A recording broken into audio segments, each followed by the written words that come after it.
Welcome to the third cardio session for weeks 4, 5, and 6. Now, we're looking at getting some time on your feet again, just like in the first phase. However, we're going to make it a little bit more sport specific.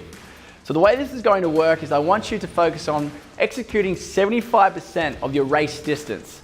So if you're running the 14-kilometer super, you'll be running 10.5 kilometers.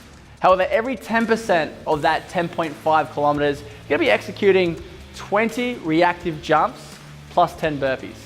So every 1,000 meters, essentially, every kilometer, you'll be executing 20 reactive jumps and 10 burpees. And you're going to do that until you accumulate the required distance. The same will go with week 5 and 6. We're just staying the same methodology. We're going to execute it all the way to the finish of the program. Now, a few factors to consider for our third cardio session for weeks 4, 5, and 6 is essentially the sheer volume that you're running. Especially if you're introducing outside sessions that are external from the Spartan race training program. And you've got to consider, what is your training history? Are you conditioned to running on your feet for long periods of time? If you are aiming for a 21 to 42 kilometer race, I imagine that you are ready for this type of training volume, but I need for you to make that judgment call. The last thing we want is for you to overload yourself with too many kilometers each week and then end up injured before your actual event.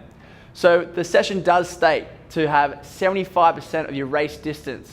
However, if you want to bring that back down to 50%, so half the distance, especially with the 20 reactive jumps and the 10 burpees, that's your call to make. And you can progress that week to week, all the way to week 6. So I'll let you make that call. So make sure you listen to your body, you understand how everything's functioning, you're not overtraining, because you want to be well rested and well prepared before you start your race.